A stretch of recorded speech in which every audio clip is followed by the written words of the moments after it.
Bonjour tout le monde, bienvenue au Bracket Show. Bonjour Eric. Bonjour Bruno. Ça va bien? Très bien, toi? Oui, merci. On a encore aujourd'hui notre invité Jean-Michel Gingras qui nous avait parlé la dernière fois de tests end-to-end, un petit peu les outils, puis en général comment ça fonctionne.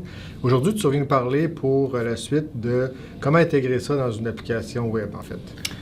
Exactement. Je vais vous présenter comment l'intégrer, puis se donner certains trucs et astuces sur comment faire des bons tests end-to-end, puis intégrer ça dans votre développement quotidien. Puis peut-être pour les gens qui auraient manqué la première partie, évidemment, n'hésitez pas à aller voir sur la chaîne YouTube pour aller voir la première partie avant celle-ci. Je pense que c'est un préalable pour bien comprendre le contexte. Bonne introduction, oui. Exactement. Bonjour tout le monde, bienvenue au Bracket Show. Bonjour Eric. Bonjour Bruno. Ça va bien? Très bien, toi? Oui, merci. Lors du dernier épisode, on a vu des tests end-to-end avec Jean-Michel, qui est de retour aujourd'hui pour nous parler d'un outil, en fait, parmi les outils que tu nous avais présentés la dernière fois. Aujourd'hui, tu vas nous parler d'un outil qui permet de faire ces tests-là, donc beaucoup plus concret que les derniers épisodes. Ouais. En passant, salut les gars. Ouais, je suis bien content de venir vous parler de Cypress.io. Dans le vidéo précédente, j'avais parlé des tests end-to-end, puis j'avais parlé que j'avais expérimenté un peu. Puis Cypress.io, ça a été un peu le démarreur de la petite flamme en moi pour les tests end-to-end. Mon petit coup de cœur, puis ça l'a vraiment enlevé toutes les difficultés que j'avais avec les tests end-to-end. Ça me l'a rendu accessible. Fait que je viens vous en parler, puis vous parler un peu à quel point ça peut être bien pratique. Il y a plein d'autres outils. Je ne dis pas que c'est le meilleur sur tous les points. Je fais juste dire que c'est une belle possibilité à regarder. Amusez-vous avec. C'est vraiment super le fun. Moi, j'ai vécu une belle expérience avec Cypress. Puis je l'utilise de manière régulière dans plein de projets. Fait, premièrement, la question, c'est quoi Cypress.io? C'est un framework de test end-to-end ou JavaScript qui me permet de tester une application web. Okay. Ça a démarré en 2014, la version bêta, elle a duré jusqu'en 2018. Fait que c'est quand même assez frais pour un framework. Fait qu'il n'y a pas beaucoup de gens qui l'utilisent. Il y a peu de... Je dirais que la communauté est encore un petit peu petite, mais le hype est en train de monter lentement. Mais ce qui est super le fun, c'est que la documentation est vraiment présente. Fait que c'est pas trop un problème pour l'instant. Pourquoi ça a été développé? Ben justement, j'étais pas le seul à vivre de la douleur avec les tests end-to-end. Fait que eux, ils ont senti le besoin puis ils ont vraiment développé un framework qui répondait aux besoins de tester une application web. Fait qu'ils ont vraiment attaquer les problématiques là-dedans. Contrairement aux ports de d'autres types de framework tests qui ont essayé de porter ça pour que ça fasse du web, mais c'était comme plus s'adapter, puis c'est pas vraiment la bonne affaire. Là. Exactement. Celui-là, ça a été bâti ground up pour le web. C'est ça. Puis là, maintenant qu'ils ont vraiment visé là-dessus, ils essayent un peu de s'étendre, mais vraiment leur spécialité, c'est les tests end-to-end aux côtés des applications web. Fait, comme j'ai dit, c'est quoi? Comment ça fonctionne? Ben, je vais juste expliquer un peu les autres frameworks, un peu comment ils fonctionnent, puis après ça, on va embarquer sur comment Cypress ça fonctionne. Ça va vous permettre d'avoir la différence un peu entre les deux manières de fonctionner. Okay. Quand je dis les autres, principalement c'est Selenium. Dans le fond, tous les Selenium et les Selenium Base Framework, ils fonctionnent tous au travers de la même affaire. Ils utilisent les WebDrivers qui permettent de communiquer avec le browser puis votre application qui est dans le browser. Puis les librairies clients de Selenium qui permettent de communiquer avec le WebDriver. Fait que tout ça, dans le fond, ça communique. Dans le fond, le client, il communique au travers d'HTTP vers le WebDriver. Fait que des fois, même ton serveur qui host ton WebDriver, il n'est même pas sur le même serveur que ton client. Fait que tu as tout le coût aussi de la transaction où est-ce que faut que tu communiques d'un à l'autre. Ça passe. Fait qu'il y a un certain coût à ce protocole-là. Après ça, ton WebDriver, il va parler au travers de HTTP, au travers du Web API avec le browser. Puis lui, dans le fond, il n'a pas vraiment d'idée. Il va faire des requêtes, mais il n'est pas dans le browser. Fait qu'il n'a pas idée de l'état. Fait qu'il faut qu'il fasse des requêtes, puis le browser va y répondre un peu c'est quoi l'état présentement. Okay. Fait que c'est un peu comme ça. Puis une fois que le WebDriver il a réponse, il te le renvoie. Puis là, dans le fond, dans mon dessin, ça représente un peu Selenium de base, mais quand il y a un autre framework par-dessus, mais c'est la librairie client qui est enrobée avec des fonctionnalités de plus, mais ça ressemble encore énormément à ça. Fait que ça fonctionne, mais des fois, c'est un peu... c'est pas toujours stable, puis des fois, ça peut être long pour certains types de requêtes. Comment Cypress ça fonctionne? Ben, ce qui est différent, c'est que premièrement, les tests ils sont exécutés directement sur la même machine qu'il y a le browser. Puis, dans le fond, ça va être Cypress qui va lancer le browser. Puis en même temps qu'il va lancer le browser, il va injecter du code JavaScript dans la page dans laquelle va être testée l'application. Okay. Fait que, dans le fond... Le JavaScript de Cypress AI roule vraiment dans le contexte de l'application dans le browser. Exactement. Okay. Fait que lui, il est capable de faire des requêtes. Il y a des services qui sont mis même dans la page. Fait qu'il est capable d'interagir avec la page pendant que le test s'exécute. Fait qu'il y a vraiment le feeling de qu'est-ce qui se passe dans l'application en temps réel. Puis lui, il peut pousser des notifications quand il y a des changements qui se passent. Fait qu'il y a vraiment du code de Cypress qui roule dans votre application pendant qu'il est testé. Puis Cypress va lancer des background services qui vont nous permettre de faire certaines actions. Fait qu'il y a d'autres services à côté qui permettent de soit intercepter des requêtes, qui jouent comme un peu le rôle de proxy. Puis il y a une couple d'autres services. On est capable aussi de lancer des applications Node.js si on veut faire du processing en dehors de l'application pour les besoins du test. Fait que c'est quand même intéressant, toutes les fonctionnalités qu'il y a. Fait que dans le fond, les tests sont déposés sur le serveur. Quand on fait de l'intégration continue, ben pas besoin d'avoir les tests qui roulent. Dans le fond, le serveur, tout ce qui d'intégration, tout ce qu'il envoie, c'est la requête de rouler. Il envoie les fichiers de test, puis il dit roule, exécute tel set de données. Fait que tes fichiers de test doivent être sur le serveur qui roule les tests. Fait que quand il est parallélisé, ben lui, il fait juste concaténer tous les résultats si on veut le rouler en parallèle. C'est quoi les forces et les faiblesses de Cypress? Ben vraiment, dans les forces, la courbe d'apprentissage. Vraiment, c'est facile d'embarquer là-dedans. C'est facile à installer. Moi, c'est instinctif. Quand on essaie de coder, mais souvent, la fonction qu'on veut utiliser, ben son nom, c'est vraiment ce qu'on veut faire. Okay. Fait qu'il utilise les bons termes. Moi, j'ai trouvé ça, les paramètres qu'on a passés, on dirait que... C'est lisible, c'est clair. C'est très lisible ça a été fait développer pour ça, mais probablement que le paradigme est beaucoup plus proche de son contexte. Hein. Puis la grosseur du coffre à outils, c'est le nombre de tools qu'il nous offre pour être capable d'interagir avec la page web est immense. Fait qu'on n'a pas besoin de... Ils nous ont donné des raccourcis pour plein de choses. On n'a pas besoin de réimplémenter des nouvelles fonctionnalités pour interagir avec le browser. C'est déjà tout là, ou presque. Fait que à partir de là, ben, on peut s'amuser en masse avant d'atteindre les limites du framework. On a déjà un bon coffre à outils. Ouais. Versus d'autres qu'on serait un peu plus avec le marteau et le tournevis exactement. De base, Quand t'as pas... tu te retrouveras pas à parser des expats pour essayer ou de créer des expats pour te rendre la vie compliquée. Les limitations, ben c'est sûr que pour l'instant, eux, ils ont visé vraiment de faire plein de fonctionnalités.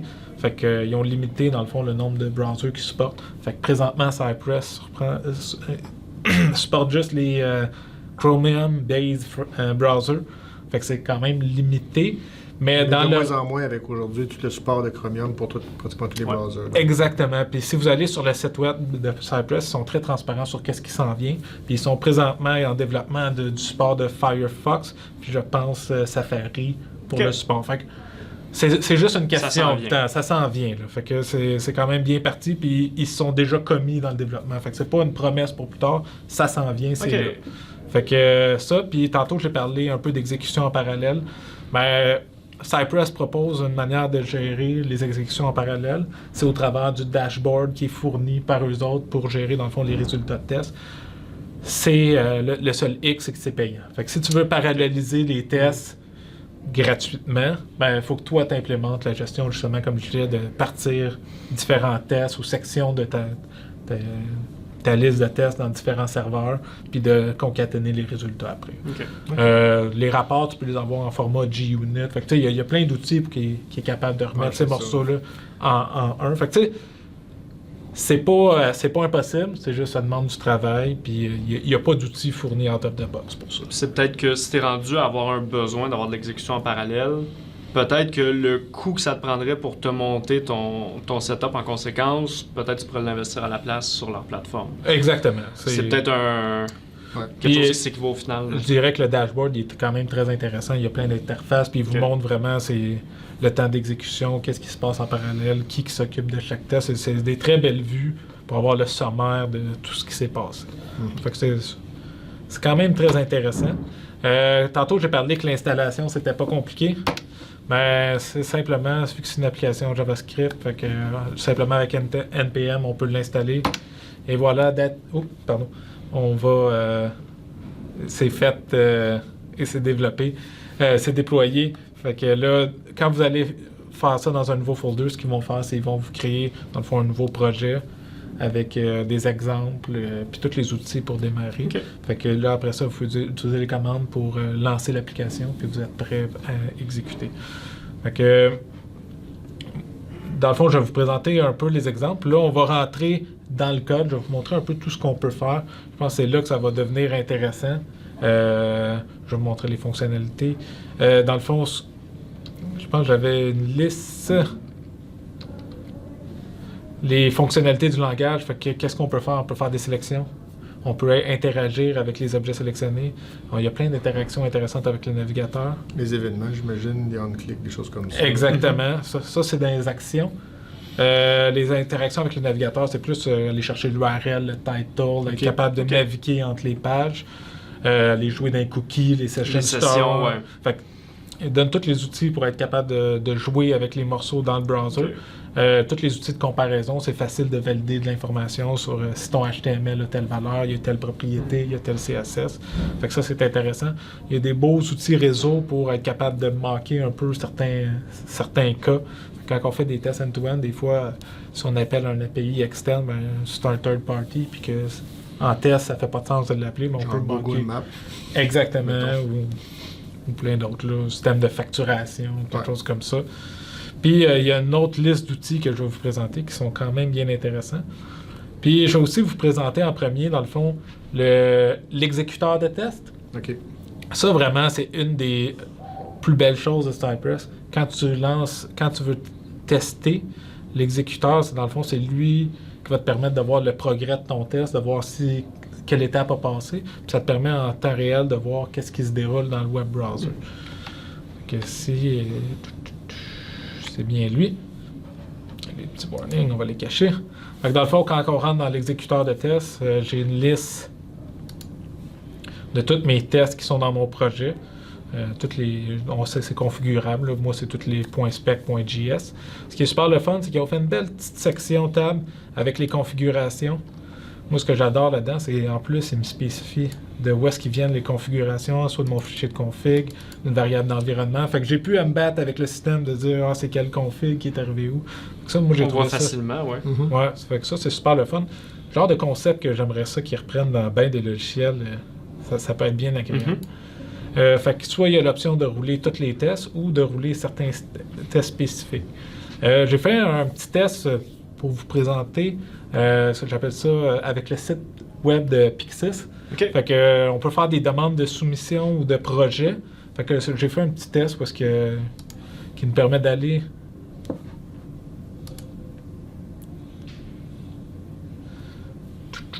qui va nous permettre d'aller sur la page de Pixis qui va remplir un formulaire.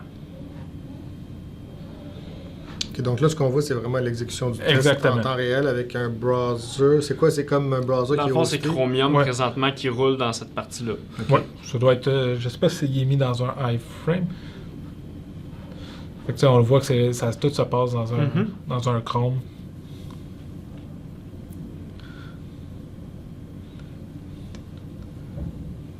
Là, évidemment, c'est sûr, là, on teste sur un vrai site, donc Ouais. c'est là que tu peux avoir parfois des délais de réponse versus si tu avais ton site en cours de développement que tu testes pendant que tu le Exactement. développes. Là. Fait que là, comme on peut le voir, mais le test s'est passé.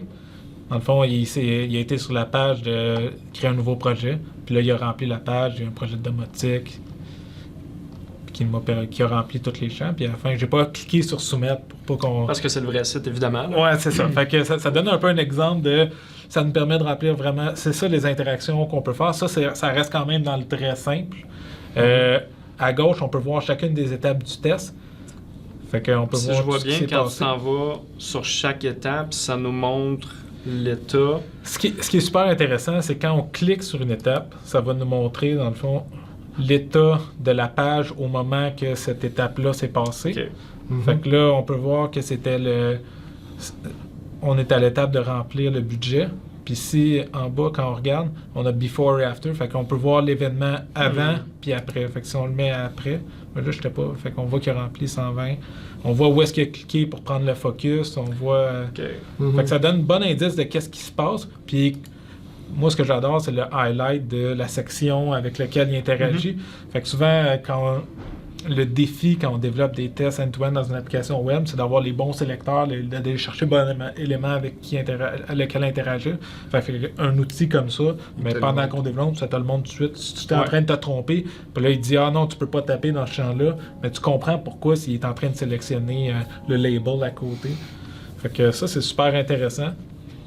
Fait que le time travel, c'est de permettre de voir l'état à chaque étape, c'est vraiment le fun. Il n'y a pas grands outils qui le font. Puis là-dessus, pour débugger, c'est un charme.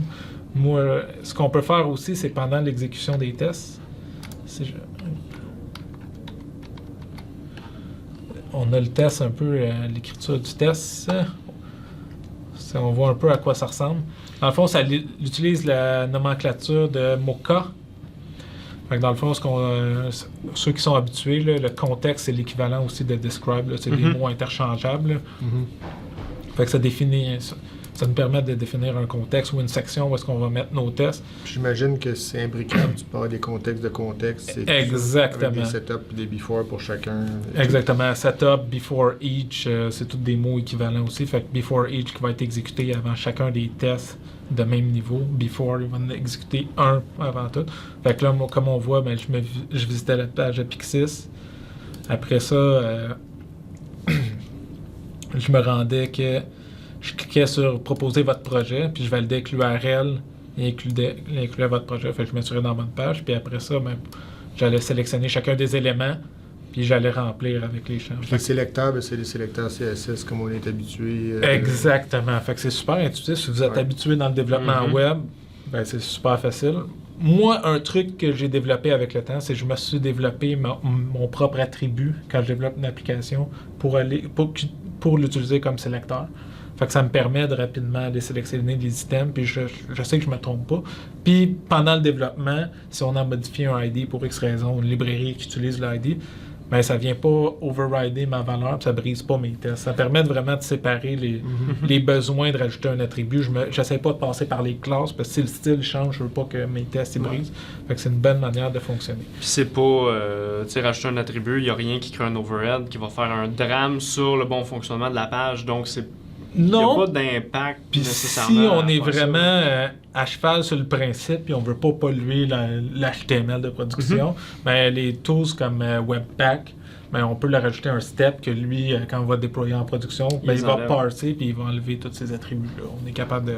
C'est pas plus compliqué que rajouter une regex qui parse tous tes fichiers à la création. Fait que ça se fait. Si vous voyez de la valeur à investir là-dedans, ben allez-y. C'est possible. Ça existe. Là. Fait que là, je voulais vous montrer un peu tout ce qui est possible de faire.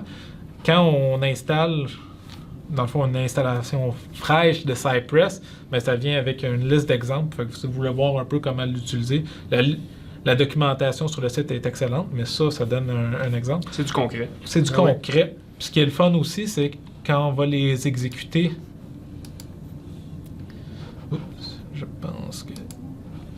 Dans le fond, on a toute la liste ici. Quand on va les exécuter, mais dans le fond, c'est pas sur un site local qu'on a besoin de déployer. C'est le site de Cypress qui offre des interfaces pour faire rouler les tests. Fait que là, si on regarde les querying, dans le fond, ça, c'est la liste des fonctionnalités qui nous permettent d'aller sélectionner des objets dans la page. Fait que là, on va voir. Ça va super vite. Puis ça nous explique exactement qu'est-ce qui a été fait. Puis à droite, il a mis certaines sections pour être capable de sélectionner. Et c'est une bonne façon d'apprendre à utiliser Cypress par des exemples, que c'est facile après ça, pratiquement de prendre ça, copier-coller, puis remplacer par les exactement dans notre projet. Fait que si tu cherches comment faire quelque chose, d'habitude. Puis comme je disais tantôt, ben, les mots, souvent, ils sont instinctifs. Fait que quand tu essaies de faire de quoi, Google, Cypress, le mot de ce que tu essaies de faire, d'habitude, il t'amène à la bonne page. Fait que là-dessus, là, c'est qu'ils ont réussi quelque chose de bien quelque part. Fait que là, dans le fond, ils donnent un exemple... plein d'exemples de, comme on a dit, on peut aller chercher les items soit par ID, par classe, ou on peut combiner les deux, puis des sélecteurs complexes si on veut. On voit aussi la nomenclature qui est fluent aussi. Oui. Pour la lisibilité des tests, je trouve que c'est facile de lire et de comprendre qu'est-ce qu'on a fait, qu'est-ce qu'on s'attend.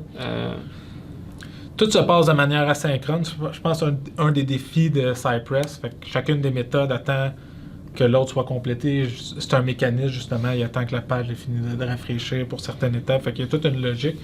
Ça utilise des concepts de promesses un peu.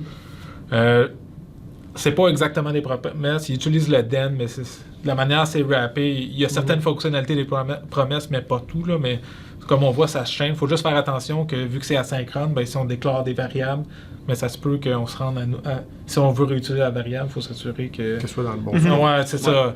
Ouais. Bon, comme toute asynchronicité, là, question de scope, question de thread safety un peu, si on veut, là, quelque chose qui ne soit pas modifié à l'extérieur pendant que tu attends après. Là, c'est ça. Des fois, on n'a pas le réflexe de le faire. Je me sens entremêler les pattes les premières fois, mais ça fait partie de la vie.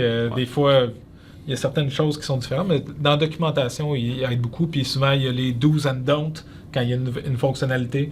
Fait que souvent, le don't qui inclut de ne pas faire certaines choses de manière synchrone. Je parlais des fonctionnalités pour aller chercher les éléments. L'autre qui est super intéressant, c'est le contains. Fait que c'est un content, c'est un peu... Lui, il va chercher les éléments qui contiennent certains textes. Dans le fond, ce qui est affiché dans l'HTML, ce qui se retrouve entre les deux balises. Fait que ça nous permet d'aller chercher ces affaires-là. C'est pas obligé de fitter le texte exactement, c'est s'ils contiennent certaines parties. Fait que c'est un autre moyen d'aller chercher du contenu. Puis c'est utilisé aussi en type de validation. Fait que si tu es capable de... Si tu veux valider qu'un résultat attendu apparaît quelque part dans ta page, tu as besoin de te mettre un ID sur la balise. Est-ce qu'il y a une balise qui contient le texte que je viens de rentrer? Si c'est oui, tu es pas mal sûr que ça a fonctionné.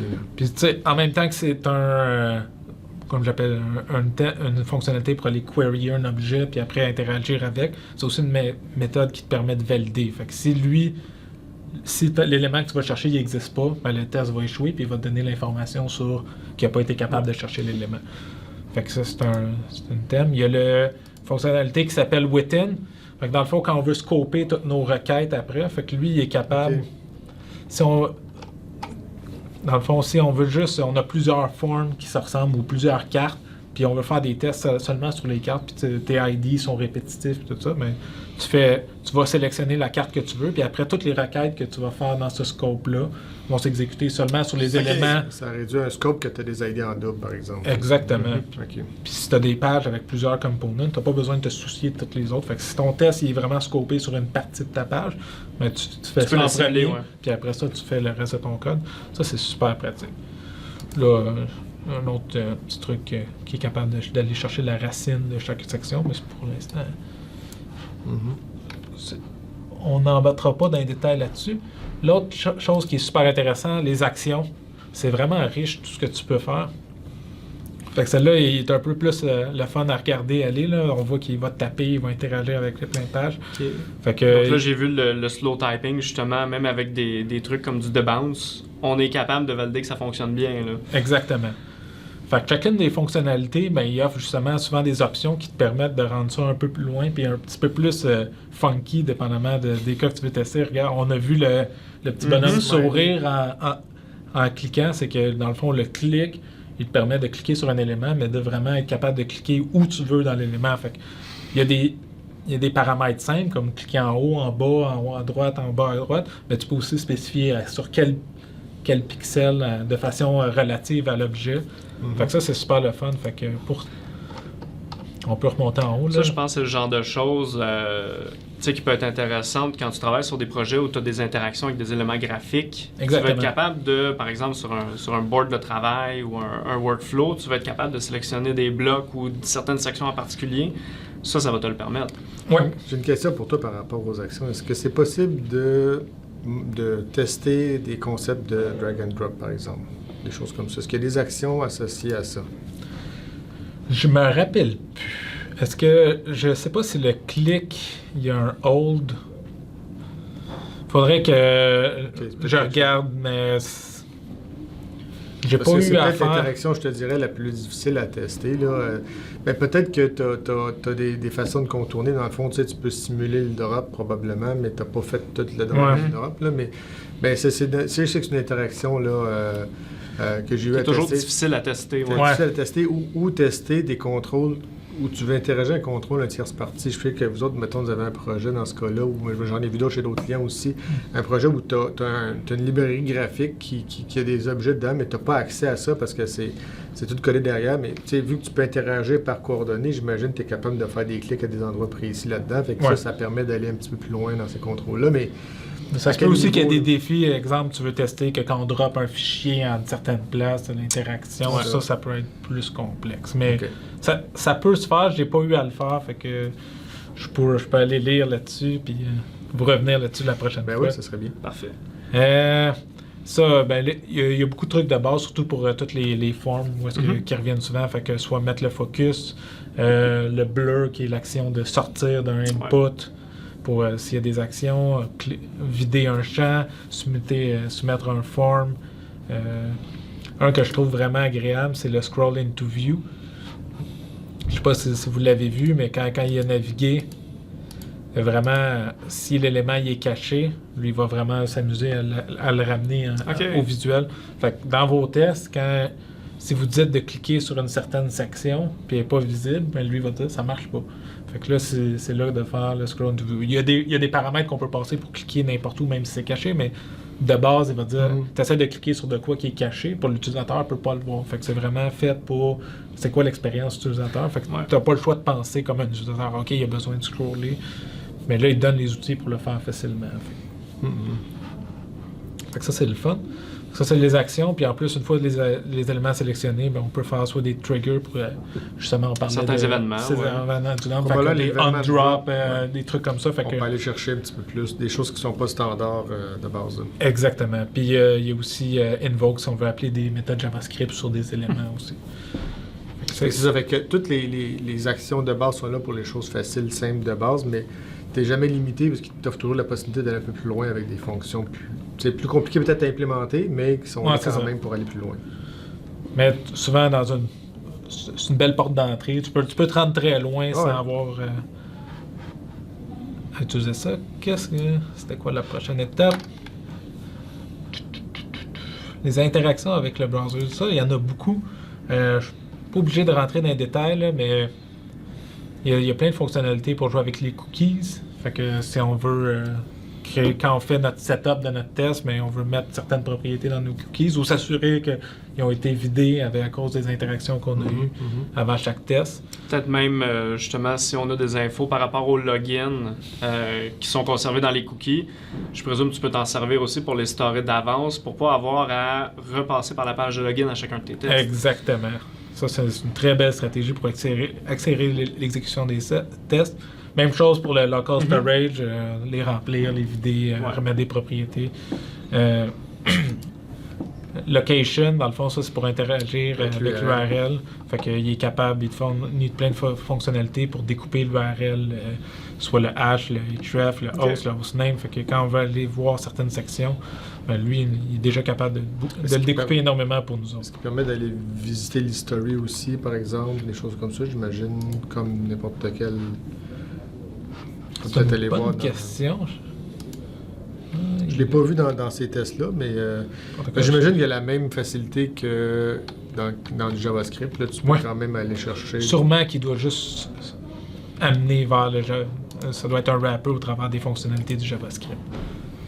Navigation. Dans le fond, il y a pour naviguer dans le browser. Fait que tout ce qu'on veut, si on veut aller vers une page, si on veut reloader, visite.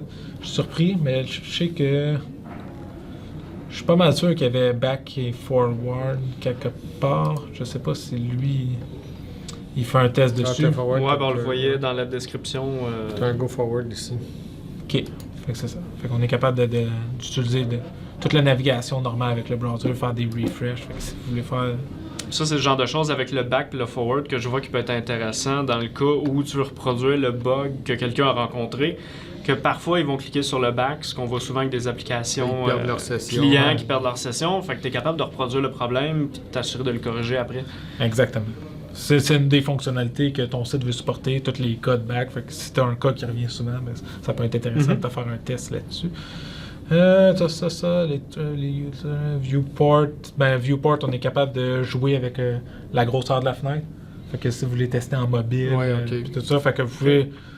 Tu peux setuper ton test pour une forme différente. Pour une grandeur. Fait que si tu veux voir que certains éléments sont cachés quand c'est plus petit, mais tu peux juste jouer avec le viewport. Tu pourrais même dans le même test le changer en plein milieu. Ça se fait quand Est-ce même. que tu peux aussi changer le type de média, un peu comme parce que tu as des media queries qui vont checker si c'est mobile, qui vont aller plus spécifique, pas juste sur le viewform, mais sur la source de la navigation? Je pense que oui, on va le voir dans le test. Je pense qu'il est capable, justement, d'un type de viewport. Je pense qu'en mémoire. Ah, ben on le voit assez bien qu'il a testé plusieurs formats. Je sais pas si lui il va mettre par contre en paramètre de simuler. Il simule des formes, des dimensions différentes, mais.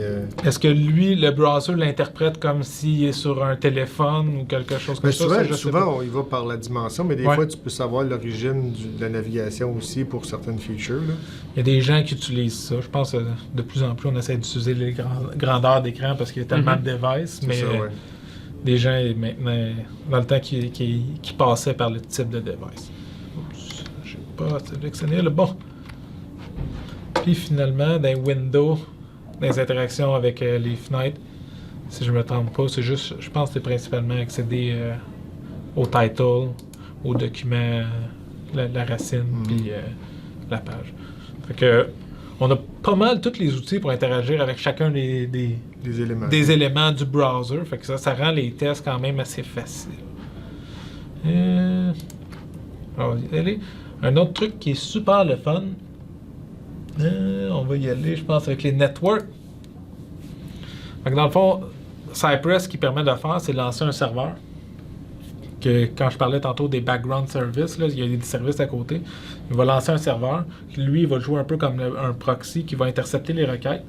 Puis pour certaines requêtes qu'on spécifie, lui, il va les intercepter. Puis soit il va prendre en note qu'il l'a lancé, fait que tu es capable de voir quelle requête il a lancée, ou il va être capable justement de moquer la réponse. Fait que ici, on a, moi dans des cas, j'avais un cas de page où est-ce que j'avais des listes, puis que le filtrage se passait au niveau du front-end. Fait que moi, je voulais vraiment tester le filtrage qui était fait sur ma liste.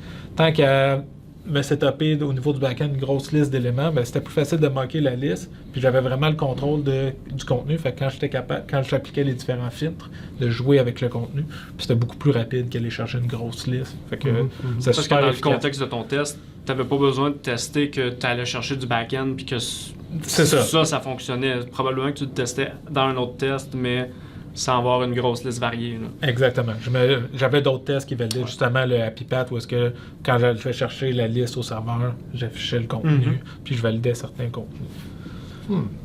Fait que ça, c'est super intéressant. Ça rend aussi... on parlait des third party, mais c'est avec ces outils-là, justement, qu'on intercepte les requêtes au third party. Ça...